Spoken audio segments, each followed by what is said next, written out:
A second accuser has come forward against a Kimball man already charged in one child sexual assault case. KNEB.TV News starts right now. From your trusted source for news in western Nebraska and eastern Wyoming, this is KNEB.TV News. Presented by Platte Valley Companies, premier provider of financial services. Hello, I'm Ryan Murphy. This is KNEB.TV News, powered by Platte Valley Companies. Thanks for joining me. In our top story, a second victim has accused a Kimball man of sexually assaulting her when she was a child. In May, 46-year-old Chris Wilson was arrested on a charge of first-degree sexual assault of a child stemming from a Nebraska State Patrol investigation. After news of his arrest broke, another victim said that Wilson had sexually assaulted her many times from when she was 11 until 14 years old. 4 additional charges of first-degree sexual assault of a child were filed against Wilson last month in Kimball County Court, and this week he was arraigned on the charges in District Court. Hearings for both cases have been set for September 3rd. Sticking with the courts now, as a 24-year-old Scottsbluff man has been arrested following an early Monday morning shots-fired investigation. Quentin Beery was arraigned on 3 charges this week after Scottsbluff police took him into custody after his arrest on the 1700 block of 7th Avenue. Court documents say Beery, a convicted felon, was arguing with people in the street and reportedly shot a gun into the air at least twice. Officers found shell casings in the street and had video of him tossing the firearm into a yard. Charges include felon in possession of a firearm, tampering with physical evidence, and disturbing the peace. We'll have more news right after this. Looking for free instead of fees? Platte Valley Bank can help you keep your finances moving forward with no ATM fees. Whether you're headed to the lake, the mountains, or just to the grocery store, you can enjoy the freedom of free ATM access anywhere, anytime. Platte Valley Bank. You belong here.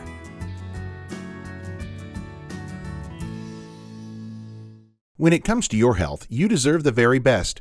At Morrill County Community Hospital, they provide top-notch care with compassion and expertise.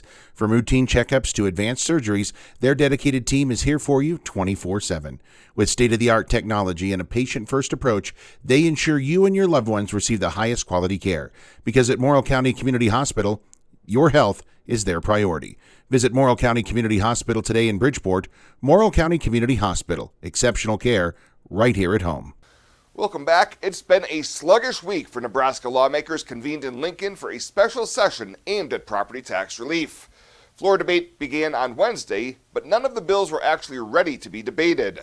Lawmakers did take their time to voice their opinions of the special session, but Speaker John Arch had to step in to end Thursday's session after it became apparent that nothing would be ready to be debated until they reconvene next week. I mentioned at the beginning of our day today that we would stand at ease for a period of time, and Senator Linehan has spoken to me and said that that committee amendment needs additional work, and so this is at her request, that she would like to adjourn the body until 1 o'clock on Monday. The final day of the first special session is scheduled to conclude on Tuesday. And at this point, it appears there's only a slim chance that any bills could pass. Governor Pillen said earlier this year he's prepared to call for a second or even third special session to get property tax relief bills passed. Sticking with the legislature now, as Governor Jim Pillen is expressing thanks for the works being done by the majority of the legislature to deliver transformative property tax reform to Nebraskans. He says their dedication is even more impressive, given that it is moving forward under intense pressure by lobbyists fighting to protect special interest loopholes at the expense of hardworking Nebraska homeowners.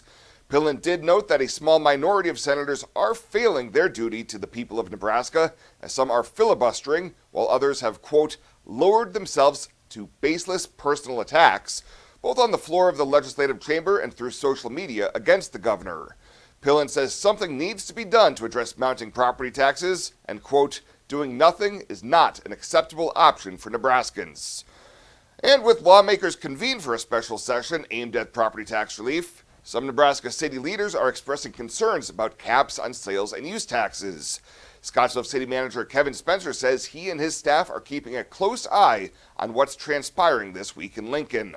We're paying a great deal of attention to the governor's special session. When we became aware of his plan for 0% cap on property taxes or a CPI, that really doesn't work for us. Or I should say we have great concerns about that. Spencer says with ever-increasing insurance and healthcare costs, those are some major factors compared to the Consumer Price Index rate of 3.4% at the end of 2023. Welcome to Kelly's Liquor, your liquor cabinet. Whether you're a wine enthusiast, a whiskey sommelier, a tequila connoisseur, or you just love your beer, Kelly's has the best selection of what you're looking for. Family owned and operated since 1946 and right on 27th Street in Scottsbluff. Come see us today at Kelly's Liquor, your liquor cabinet. And remember to be a good neighbor. Don't drink and drive. Kelly's Liquor, West 27th Street in Scottsbluff. I imagined retirement in a place where we could enjoy our golden years, where adventure and friendship are the only items on the schedule. The Garden Homes at Northfield gives us the luxury we planned for and peace of mind when it comes to convenience, safety, and comfort. We never have to stop and think about the day-to-day upkeep. We love to explore abroad, but most importantly in our backyard. So much to do, so much to see. Here at Northfield, we get the protection of life care, incredible tax benefits, and secured rates for aging services. It's peaceful, knowing that if our needs change, we'll be taken care of. And most importantly, that our kids will never have to make any tough decisions. There never seemed to be enough time to do all the things we wanted. Now we get to focus our energy on enjoying what this community has to offer. At the Garden Homes, life is ours again. A place we had dreamed about. A chance to focus on us. Fly United Airlines, operated by SkyWest with Western Nebraska Regional Airport. United is dedicated to going the extra mile for you with daily flights to and from Denver, along with a commitment to excellent service. Reserve your flight today, and remember, United miles can be earned and redeemed with your flights. While at the airport, stop and enjoy authentic Italian food at Roma Italian Restaurant. Plus, Hertz Thrifty Car Rental is there for your car rental needs. Make life easier, relax, and get on board with Western Nebraska Regional Airport.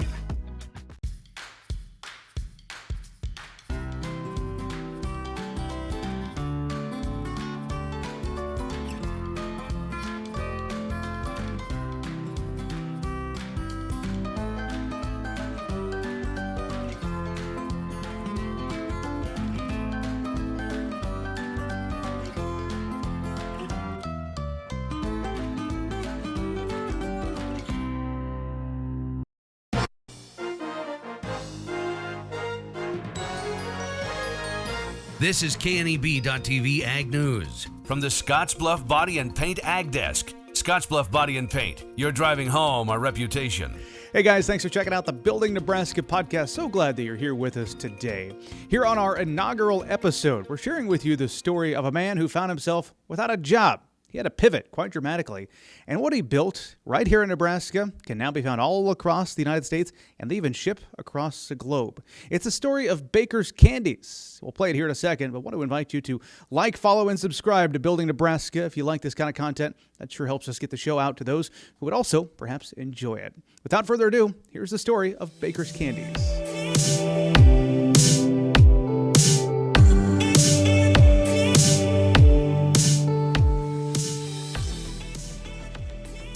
Welcome back to the Building Nebraska podcast. It's a podcast for dreamers and doers, where we ignite your passion for entrepreneurship and showcase those who turn ideas into reality. Of course, we're powered by the Angler Agribusiness Entrepreneurship Program located at the University of Nebraska-Lincoln. We're near Greenwood, Nebraska, right on the outskirts of town today at Baker's Candies. You cannot go anywhere in Nebraska without seeing some of these candies. And Todd, the Chief Executive Officer, kind enough to lend some of your time right here on the factory floor to visit with us about this business. This is really cool, and you were telling me, though, people are disappointed when they step in your factory. Looking for a little Willy Wonka action. Yeah, well, first of all, let me say it's an absolute privilege to join you today. Unfortunately, when people get the tour of the chocolate factory for the very first time, they have a hard time hiding those thoughts of disappointment you come in expecting to see Oompa Loompas and Willy Wonka Candy Wonderland, and in reality, it looks a lot more like industrial manufacturing than many might want or have even thought to have known. So, Your title is Chief Executive Officer here. You and your brother both involved. You're second-generation chocolatiers, though, right? yes, sir. Yeah, born and raised in the chocolate industry. It happens to be an odd family trade, particularly for a family from Nebraska. Nebraska just happens to be about the last place on planet Earth that anyone would ever choose to start a chocolate factory, and that's part of the fun of our story, I think. So why'd your dad do it? Why did he start this, and how did he do so? Yeah, so it's actually a wonderful story. And it's not the story that most people are expecting. You see, the story in candy is actually always the opposite of our story. The candy story almost always starts with a recipe. Somebody had a recipe for candy, and it was good. And if it was good, then they had to make larger batches. And after a while, people wanted to buy the candy, and so they scaled the recipe into a company. It's really the candy story every time you hear it. Our story is a lot different. It starts with the aerospace industry. My dad actually worked for the U.S. Defense Department. He was a defense contractor during the end of the Vietnam and then throughout the Cold War era here in the United States. Dad worked on the mass production systems that mass produced both the TOW and then the Viper missile systems, which were used by the U.S. government. Being a missile manufacturer had its strengths and weaknesses. As a strength, you had the advantage of the almost unlimited discretionary budget of the U.S. government. But as a weakness, you had to sleep at night, and you knew that you were building enough missiles to blow the world up many times over. And I think that was a thought of conflict for my father. Now, the story always gets mistold. He always ends up designing missiles, and he hates that. Dad actually mass-produced missiles. So he would get a blueprint for a missile system from the U.S. government, and then they'd get an order, maybe 100,000 by Thanksgiving, let's say. And it was his job to figure out how to make that many missiles by that date to that specification and to get the job done. And so he quickly developed a reputation as the get-her-done guy for the U.S. Defense Department throughout the Cold War. The interesting thing about the Cold War, we never fired any of those missiles. It was literally a Cold War. So the missiles were never fired, and they built enough missiles in Lincoln, Nebraska, actually during the Cold War, that they could have easily blown the world up many times over. They never fired any of them. And so eventually, defense contractors during the Cold War quite literally worked themselves out of a job. And so my dad, in the early 1980s, found himself out of work for the very first time in his adult life. And as a mass production engineer, he thought it would be easy to find new opportunities to mass produce things. The problem was the U.S. economy at that time was in a recession. Manufacturing was scaling backward. It wasn't expanding, it was contracting. And so no one was really asking questions like, how do we make more of this? It was actually a matter of how do we cut costs and workforce. This was almost universally true of any industry, save for the chocolate industry. And so here's the introduction to our story. The chocolate industry happened to be this entire industry that had been almost untouched by the Industrial Revolution, and yet business booms in the chocolate industry whenever people get depressed. And it just so happens that during a recession, depressed people bought more chocolate, and the chocolate industry was starting to ask difficult questions about how they scaled the processes by which chocolate was made, particularly the processes used to make gourmet chocolate. The best chocolate on earth to that point had been almost entirely made by hand. So my dad started designing and inventing and building mass production equipment that would change the way gourmet chocolate was manufactured. He did that for a company in Lincoln, Nebraska called Bauer & Blum Chocolates. Maybe some of your listeners will be familiar with the Bauer & Blum story, but if they're not, Bauer & Blum made chocolates in Lincoln, Nebraska. They made a piece specifically called the Bavarian Mint. And they actually, unfortunately, filed bankruptcy before they were ever able to build any of the inventions that my dad had created for them. And so that became that real American gut check moment. He had a file cabinet full of inventions that would change the way gourmet chocolate was manufactured, and now no one to sell them to. So he decided, rather than sell his inventions, we were going to start a chocolate factory. And I'll never forget the day as a 6-year-old boy when Dad walked into the house and said, "Son, we're going to start a chocolate factory."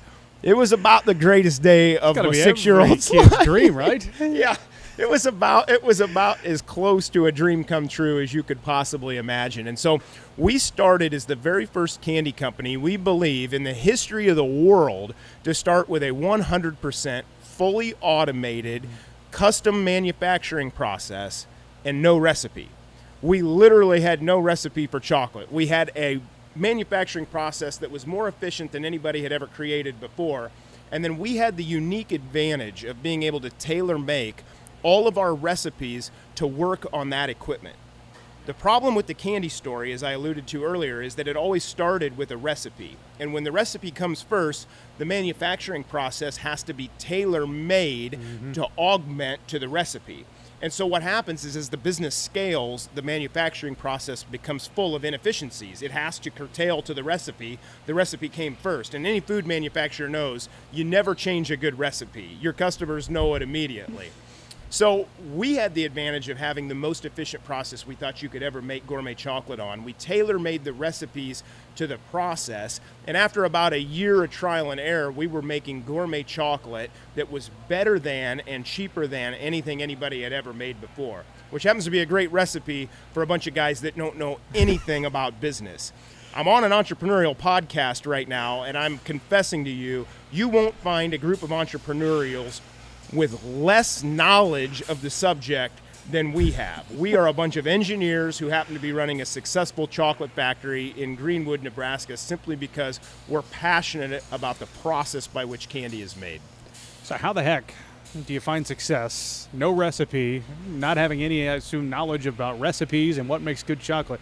How did you, in those early days, find that perfect recipe that you're selling today? Yeah, no, that's an absolutely phenomenal question. So the good news for us in chocolate is that there are no secret recipes when it comes to chocolate. The ingredients that we use are printed right on the bag, as are the ingredients that any other chocolate manufacturer happens to be using. There's no secret ingredients. Instead, the quality of the end product is largely the byproduct of the quality of the ingredients that you use in the process and the system that you use to melt them together. And so that's essentially what we're doing here in our chocolate factory. We changed the way that gourmet chocolate was manufactured. We bought the best ingredients with all the money that we save using that manufacturing process, and we create better chocolate for cheaper, which happens to be a great formula for success when you don't really know what you're doing. Mm-hmm.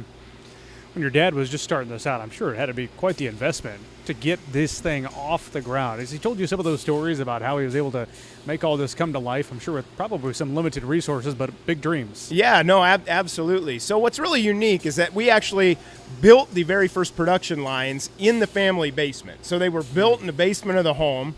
Mom and Dad actually stick-built the original chocolate factory, which sits on the other end of town. It was a 5,000 square foot manufacturing space on a vacant lot in Greenwood, Nebraska, where land was cheap and the interstate and Highway 6 happened to be in close proximity. Our family goes back about 5 generations in Cass County, Nebraska, which is why we chose this specific end of Cass County. And the proximity to the interstate made a lot of sense for a manufacturer wholesaler. But the other advantage of being in Greenwood was at that time, land here was very cheap. We built our own building, we built our own manufacturing line. Actually, we built everything from scratch, and we did it all ourselves. One of my dad's core tenets in the business was that he wanted to build a business with no debt. He didn't want to ever have to owe anything to anybody, and so we built humbly with what we could afford, and we expanded with the cash that the manufacturing made. And so we've never had to take a loan to do what we do, and that's been a unique advantage for us in difficult times. All right, so that's how everything got started. Tell me about the business today. Yeah, absolutely. So today, I would say I think we broke ground originally in 1986.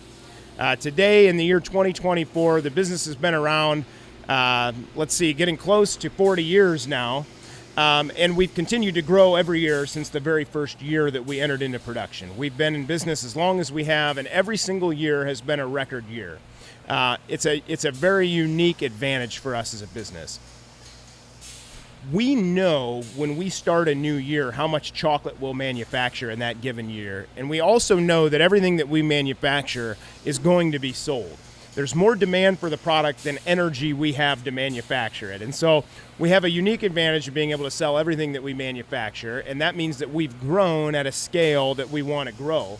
And the growth is dictated by what we as a family can control and what we as a family simply want. We're not motivated by a lot of the things that motivate most businesses. We're under no auspices that we're about to take over the world with our manufacturing process. In fact, we don't have any interest in that. We want to build a family business that serves the family. My mom is an important part of the Baker's Candy story. Mom didn't invent the chocolate machinery. She didn't invent the recipes, but she absolutely instilled the values that the company was built on. And one of those values is that this business will always exist to serve our family, not the other way around. Mm-hmm. So the business has always served the family in so much as it provides a good life, then it serves a good function. But if and when our family ever starts to serve this business, Mom's on record, she'll burn the place to the ground. And I'm quite confident that she will make good on that promise. And so it's an important part of the values that we built the company on. And that means that to this day, we're exactly the company that we want to be. This year, in the year 2024, we'll manufacture about 50 million chocolate melt-aways here in our plant. That's enough candy to let us run about 4 production days per week. We currently run a 4/12 shift on the production floor. That's about what we want to be running. That provides for a 3-day weekend and a good life outside of the chocolate business, and that's exactly what we're most proud of. This is part 1 of our discussion with Todd Baker at Baker's Candies. Now, coming up in our next episode, we're going to talk all about how Baker's Candies has branded themselves as Nebraska's candy and why that's important to their overall marketing strategy. Join us then.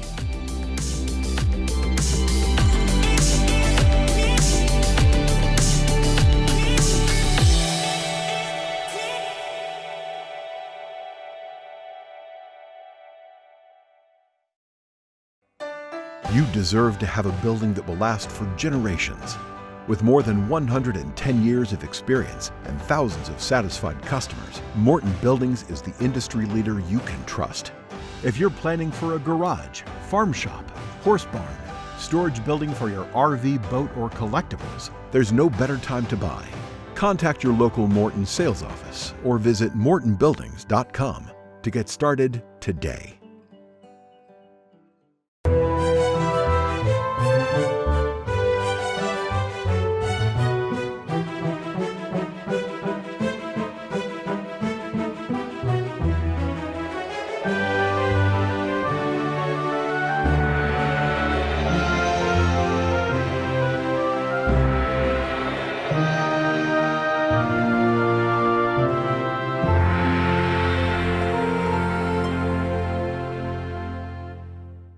Let's take a peek at your weekend community calendar, brought to you by Riverstone Bank.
The community calendar is brought to you by Riverstone Bank. We're local and we love our community.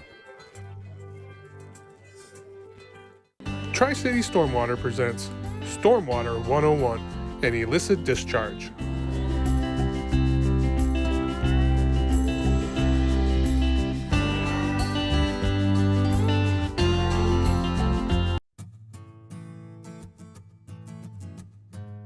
Tired of feeling stuck? Not sure if you are on the right track? Platte Valley Bank can help keep your finances moving forward with checking account options to fit your lifestyle and an online account chooser to make finding the right account easy. Control your financial future with helpful budgeting tools and automatic savings plans. Now is the time to enjoy the ride with Platte Valley Bank. You belong here. And finally tonight, Mother Nature has not cooperated thus far for the Old West Balloon Fest festivities. Last night's opening glow was reduced to many pilots only candlesticking their burners, but there were a few pilots who did have their balloons up. This morning, the Old West Balloon Fest's weather team determined the conditions were not safe enough for a mass ascension out at the Old Mitchell airfields. Gates will open at 5:30 a.m. Saturday for the final mass ascension, followed by a full day of activities in downtown Mitchell, and will wrap up with the Saturday evening night glow and drone show back out at the Mitchell airfield. For more information and tickets, you can go to theoldwestballoonfest.com. Well, that does it for us this time. Thank you so much for tuning in. Have a great weekend. Stay safe out there. We'll see you back here on Monday.